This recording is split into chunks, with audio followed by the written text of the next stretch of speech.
I'm Hira, and I work for Omnipresent as a global senior people partner. I have been in HR for over 10 years. I've done roles around talent acquisition, learning and development, and very recently my roles have been around strategic partnering with the leaders in the business and kind of shaping the business, the culture of the business, like you said, not one size fits all. So it's about learning and like how your people operate and then shaping your culture around it. I've had a lot of experience in corporate industries, but my recent experience has been in tech startup, which is very different from what corporate experience had been. So if you want, I can tell you a little bit about Omnipresent and my role there. Yeah, I love it. You've got such experience that we're going to learn from. So yeah, tell us about Omnipresent so we understand the things you've been trying. What's the context you've been trying it in? So Omnipresent is a all remote company. It is a global EOR provider, so employment of record provider. So it enables companies to be able to hire people in countries where they don't have entities. So basically, we make it people to hire talent anywhere in the world, and we manage payroll and all the compliance on the legal for those companies. It kind of opens up, it's a great concept in terms of it opens up the level playing field around the world. The company is very young. We only came around in around COVID time because that's when the boom around remote working started. And it's great for companies because they can access talent anywhere in the world. So you're not just limited to a 30-mile radius. You're now looking at globally, and your workforce is global and your workforce is diverse. As much as it opens up a lot of doors for you, at the same time it brings about some of the challenges. And I think some of the challenges in the ways of working we can discuss in this. So before we go into it, I want to kind of share an interesting did you know anecdote was around in South Korea, it's considered rude to leave the office before the boss. So many Korean employees end up working exceptionally late nights, just waiting for the boss to depart first. Some have even come up with creative kind of workarounds, like, they have this junior staffer, which is considered a designated leaver. So who will leave the office earlier? So, they've got a very extreme dedication to their work, which is very different from other parts of the world. So the reason to share this little story was around, it highlights the ways of working that can vary widely across the globe. And working in a remote or a hybrid or a global company, you have to be careful around all those little norms and ways of working, and kind of make sure that you are able to, maybe not please everybody, but have some type of coordination there so that people can feel engaged. Otherwise you can isolate people. So that's just a little bit to show that how people can work in different places and how we have to shape our workplace to make sure that we fit some of those criterias. I love that context you gave us. So if I understand Omnipresent, so the idea is now that we in society we have the tools for people to be able to work anywhere, geographically, pretty much. While we have the technology enablement, there are governmental and regional or local considerations, restrictions to think about when it comes to hiring and that sort of thing. So Omnipresent helps enable more inclusive workforces by enabling hiring in different countries that you may not have a legal entity in. Yep. Absolutely. Yeah, that's what we do. Understood. So yeah, it's super interesting as you mentioned that example. So if you invite more people and more inclusive to your organization, then there'll be more diversity in the ways of working. And that more diversity, if you kind of shape the environment, that can become a strength and differentiator. Whereas I think if organizations are not so intentional about the way of working, then it can lead to increased like tensions and things to work through. So that's why today is cool to have the opportunity to go deep on ways of working within distributed and remote teams. So can you share a bit about at Omnipresent? Tell us a bit about your approach to hybrid or distributed remote working.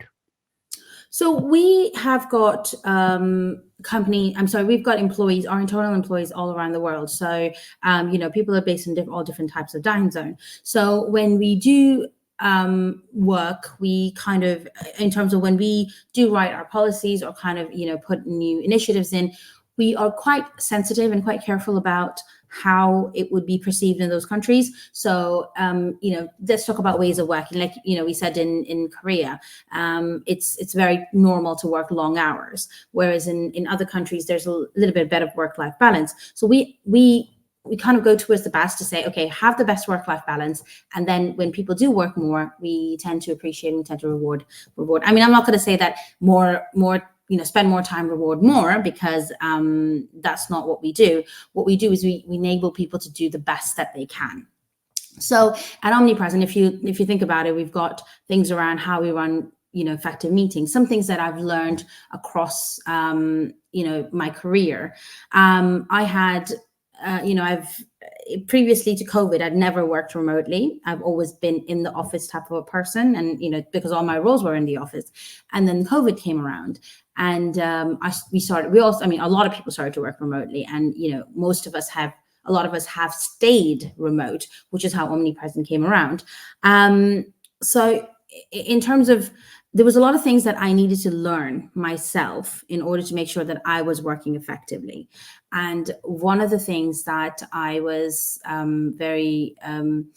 when I started my role, there was a lot of tools. I mean, obviously, I work for a tech startup, and it's a global organization. We work remotely, so there's a lot of tools we use.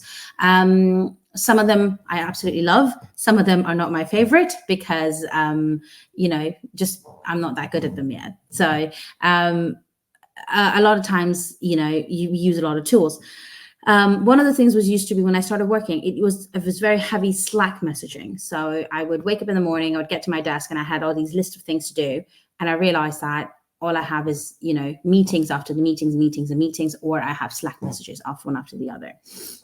So, I mean, everybody, people don't like meetings as much. However, not all meetings are bad.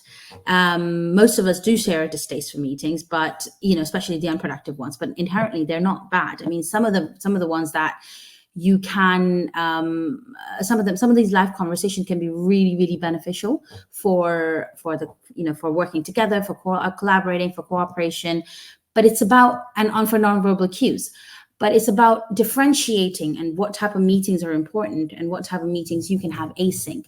So that was one of the things as well, was what kind of work I can do async and what kind of work I would need to meet people for. So I created sort of like a checklist. So every time before I either reply to a meeting to say, yes, I'm going to attend, or I am booking a meeting in the calendar, I ask myself 3 questions to say, is there something that requires debate or deliberation? Is this topic potentially sensitive? So, we're discussing, a sensitive topic around legal issues or, terminations or these kind of things, or employee relations issues. Or is the subject can be easily misconstrued or misunderstood? We work in a remote environment, so a lot can be misunderstood if not said correctly. We do a lot of communication over Slack, which can be misconstrued a lot. So these are 3 questions that I ask myself before I book a meeting. And if it's a yes to any one of them, that means I'm putting in a Zoom call. Otherwise, it will be either an async message, it will be, a Slack message or an email. That kind of gives me, puts me in a right state of mind, saying I don't have to meet for everything. And that actually saved me a lot of time. I really like how intentional that means you're being, rather than the default being, okay, yeah, we'll put in a meeting or we'll catch up in the next weekly meeting. You actually put that thinking in place. Okay, so if an organization is thinking about the ways of working, you're in the people function. What's your opinion on which part of the organization should be leading this or really thinking it through? Is the ways of working something that works well Omnipresent coming from the people team, or it's coming from somewhere else? Like, what are your thoughts on the role of the people team in terms of ways of working? So for me, the way I look at people team is that people team are enablers to the business. We support and we enable business to be able to bring changes, or we help them manage changes. But ultimately, all the drivers are supposed to come from the leadership team. So we can, as people team, can bring anything we want, as long as if the leadership team is not owning it and not following it, it's not going to get cascaded down to the business.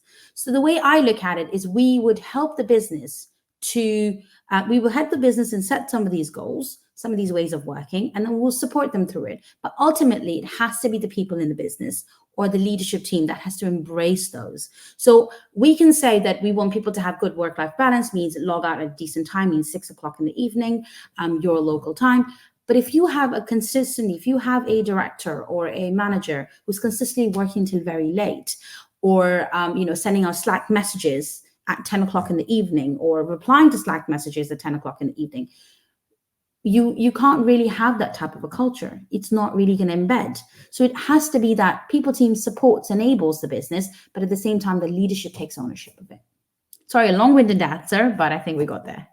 Yeah, it's such a powerful one though, because the number of times I've worked in or seen or have friends in people teams where we have our vision, we have our desire, but it can feel like really fighting against the tide when the people with organizational authority for the different functions, they're going in their one direction, and it's always a balance. Well, I don't know if it's a balance. It's the art is figuring out, okay, how much should we try and be change agents and help people be aware of, here's another way we could do it. Let's look at how it could be beneficial to work in a different way. So how much do we try and influence change as a people team, alongside acknowledging, well, their vision for the company might be slightly different to ours, and enabling that. Yeah, no, absolutely. I think you've hit the nail on the head here. A lot of times we see people team bringing an initiative, and then we don't have the support of the leaders to run that, and that's when they fail and cause a lot of frustration. So the idea is Omnipresent is that when we do, or even my previous roles, when I did bring an initiative, when people team did bring an initiative, we made sure the leadership was on board on that, and that happened before anything was rolled out, because we do need that buy-in to make sure that people do follow. Otherwise, it's pretty much, not to sound so crude, but it's a waste of everybody's time. Yeah, I hear you, and I think a lot of the listeners will be like, yeah, we know what you mean. Okay, so we've explored a bit around distributed working and those three questions around does this meet the criteria to have a synchronous conversation rather than doing things async? And yeah, the Slack or whatever tool it is, overload there was so much buzz around these tools years ago, and then I think we're learning that actually there are some benefits but quite a few drawbacks. If we look at either from a tool perspective or a practice perspective, what are your thoughts around how we can encourage people to have focus alongside? So if you reduce the number of meetings, how do we what other ways can we encourage people to have focus and do like a deep work? I think you've asked a very interesting question. So focus and deep work is very important, and something we all crave to do. I mean, like I said, I used to spend all my time answering those Slack messages, and I started to feel that my job is to just answer these Slack messages, which is actually not. And I've said to my manager a lot as well, saying I feel like I'm answering these things a lot. So I'm sharing my experience. What I started to do is I started creating like a Kanban board, another tool, sorry. But, before I started Omnipresent, I didn't use as many tools because it wasn't, I didn't work for a tech company. I worked for a management consultancy, and my experience has been around financial companies. So it was slightly different. But in Omnipresent, because of the remote nature of it as well, we use a lot of tools, like I said before. So, I figured out this tool called Kanban, and where what I do is every Monday I would create a list of I would create 3 columns, which would be one, something that must happen today, something that should happen this week, and something that must happen without a date. So this is beginning of the week. So that would happen is kind of, I would put things that I need to do in each column. So only 3 things can ever be in, first 2 columns. And then the more things can be in the other column. So, something that can happen, must happen at some point in time.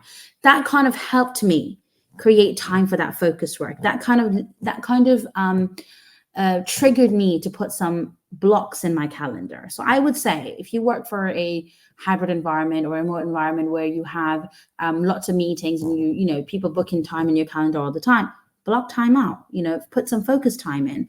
And in Google, you have this automatic thing, automatically decline meetings. And I do, automatically decline meetings. And if there's something that somebody urgently needs in my focus work, then they'll send me a message, and then I will make, exceptions, and I will change it. Otherwise, I don't allow people to work, put meetings in my focus time. Because that is my personal focus time for me to get my things done, which I had created a board for in the beginning of the week. Yeah, thanks for sharing that. Your board. It's really helpful to hear practical approaches people take. What are your thoughts about companies who synchronize, not a great word, but anyway, who synchronize people's focus time? So at a company level, saying we have no meetings on Monday afternoon or no meetings on Fridays. What are your thoughts about that approach? I think it depends on the type of company people work in. So, people who've got, people who are client facing, it's very difficult for them to have that, okay, we're going to have no meeting Fridays, because if the client is asking for a meeting on a Friday, then you can't turn around and saying, I'm sorry, we have no meeting Fridays, So while it's great for, our engineering teams and product teams to be able to do that, most of our customer success teams would not be able to follow that.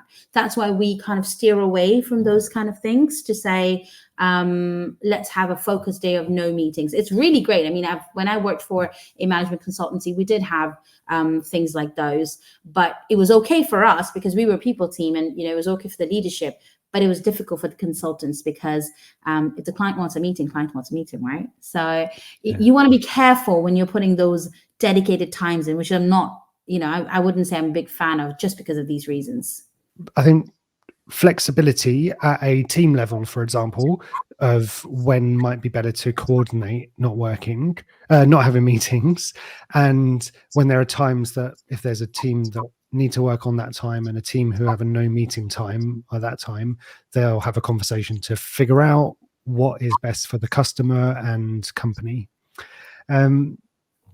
So we've looked at some examples of reducing meetings and your great 3 questions. What are some of the symptoms that you see as a result of maybe suboptimal ways of working or not being very intentional about it? One of the big ones is burnout. Something that I think some point all people, remote workers, when we were in COVID and now we've gone back to work, there's a level of burnout that we all feel in high pressured environments. And I think that's something that in HR teams we see a lot. People team, we would look at, somebody might be going through a burnout, or even as a manager, if there's a manager, they can see their team getting to a burnout. In tech companies, it happens a lot because there's, you have to deliver, you've got product, you have to deliver, you've got clients. So it happens. I'm not going to say it's inevitable, but I would say that it happens a lot more than we would like to admit. So some of the things that I've realized that when you're looking at the burnout is important to, kind of set some lines. When I started working remotely, I didn't have any lines. I would work any time of the day. I would, sometimes don't work in the middle of the day because I work in different time zones. So that's something people do as well. Is when you work in a globally distributed workforce, you are working in different time zones. And for me, was I was covering APAC, I was covering, US region, Americas, which means I'm working out of hours a lot. And, those lines becomes blurred. So which is where the real risk was. I didn't go into a burnout because I kind of picked up myself before that. But, I could have if I just carried on the way I was doing it. So I think it's important, something I say to people, that we're in this for a long haul. So it's not a short-term thing. So see what works for you. If you think that you want to take out a few hours in the afternoon and work a little bit later, then do that. If you think, I want to start a little bit late and because I want to go for a run after I drop my kids off to school, or I want to, do some self-meditation, do what works for you, because that's important that we start thinking about us at the same time. Otherwise, we're not good to anybody if we can't do the work. One of the interesting things that I learned while I was, searching about how to kind of create my lines within the work, when I was working, I realized that in Sweden, I've never been to Sweden, but it was something that I learned, was they have a tradition of something called paid fika, which is break throughout the workday. So, it's an integral part of the Swedish work culture, where people take relaxing coffee and a snack break with their coworkers, or, they step away or have with their friends. So it's sort of like something that I kind of tend to start doing was, I would put these water cooler conversations, like donuts. You've got donut that you can schedule it automatically with the people in your workplace. You have a conversation, anything about work, you grab coffee, or, you talk about their day. So, I didn't know there was a term in Sweden for it, and it's quite interesting, but that's something that I've incorporated in my work life. And I do tell a lot of people as well, when new starters start, I tell them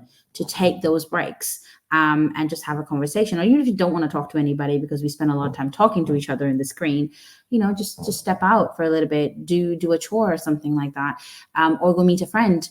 That way you can kind of break up your day and avoid sitting in front of the desk all day, doing either alone work or talking to somebody. Yeah, I really like the example of fika, and I think something that could be really powerful for teams is if the managers role model, or if that's the right word, right? Role model taking breaks and having their own boundaries, where they could like symbolize and show, hey, look, I'm taking this time out now during what you might consider the working day. Like, I've thought about, will it work given my commitments? And this is what I'm doing. And I encourage other people in the team to do so, and then recognizing and praising people when they do. Yeah, absolutely. I mean, I'll share with you, Matt. We have a very senior director. He's a very senior leader in our business, who actually prioritizes work-life balance. I mean, I've seen his, I'm very impressed with the way he does it. He would take his vacation days and he would be unavailable. So, I mean, he's very senior. However, he would be unavailable. He would not be around to do that. And when I joined, I wrote he'd written a little bit about myself kind of on one of our Notion pages, and I had a read of it, and I was like, does he really practice that? And I've seen him over the years that he does. He logs off when he needs to. He blocks his calendar. He would, if you want to talk to him, if you want to talk to him in the time that his calendar is blocked, you message him and and he always makes time. But there are times he'll turn around and say no as well, because he can't. So it's intentionally he takes days, he takes times out, he does what he needs to do for his mental health, and then I think he can bring his best self to work. It's brilliant that you've got like a example that you can share in your context, and wouldn't it be great if all companies had that and it became the norm? So I think got one more question, which is, okay, so if someone listening thinks this has made me realize, or given me that energy of, we could improve the ways of working in our company. At the moment, people are just overwhelmed with meetings. There's not that thought about, should it be a meeting or can we work more asynchronously? If someone's thinking, okay, I want to make some changes in my company, what advice or suggestions would you have about where they could start, or things they could do? For, like, is it to use your 3-question criteria? Is it to introduce Fika? Is it something else? Like, why would you suggest someone starts doing or thinking about? So I would say if you were a people professional, or if you're a leader and you was thinking, okay, you know what, there is a lot of burnout in my company, or we have a lot of meetings and we don't know where to start. I would say start small. So see where you come, see what your teams do. It's important to see what our teams do, and it's important to know the business.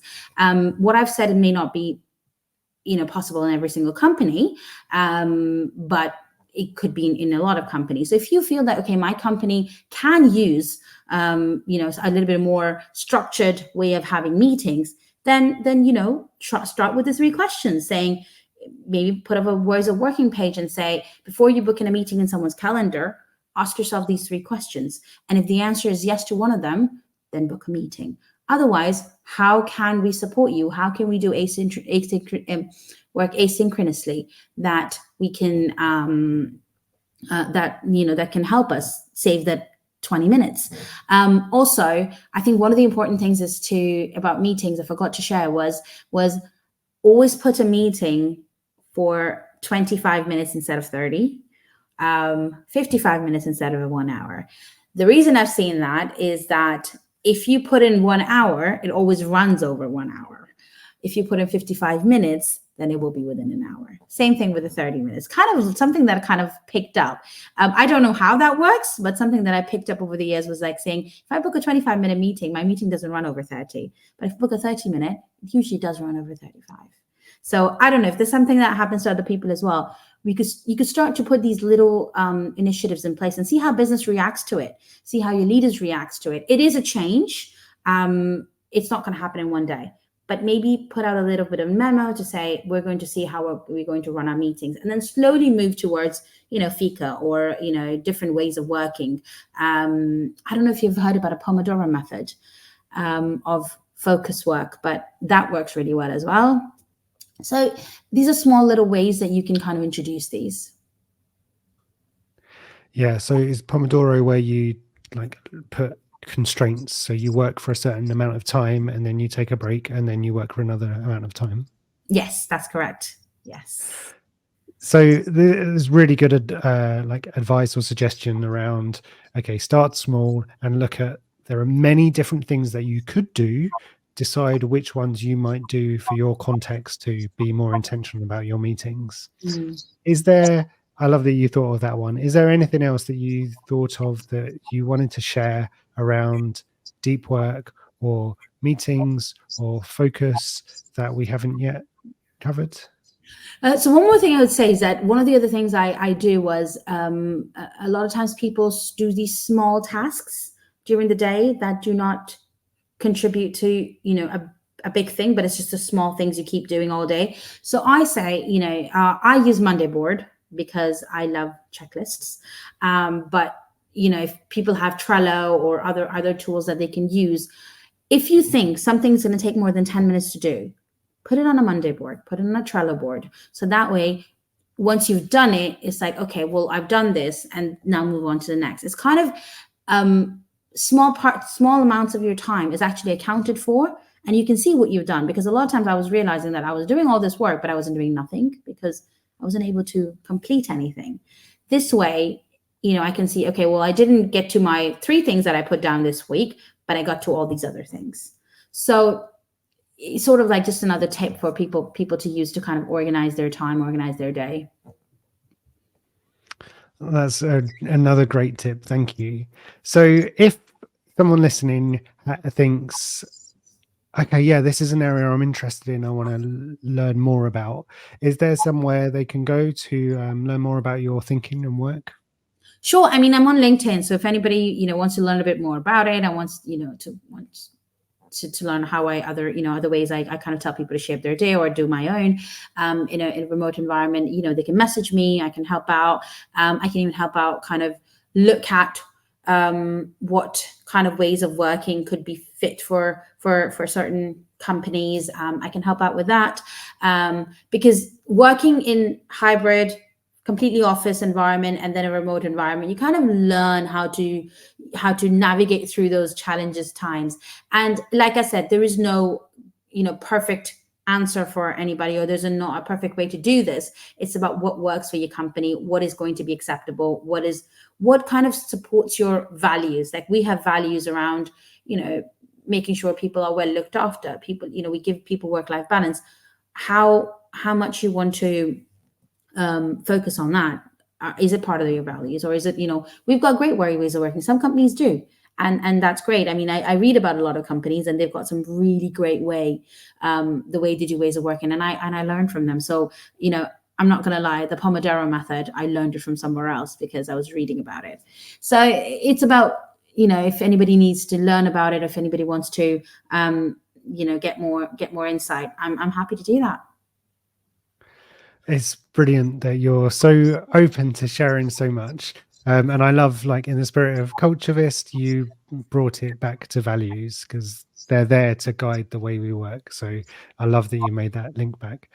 I've really enjoyed this conversation. Thanks so much. Thank you so much, Matt. It was really nice to be here. And yeah, thank you for having me on the show.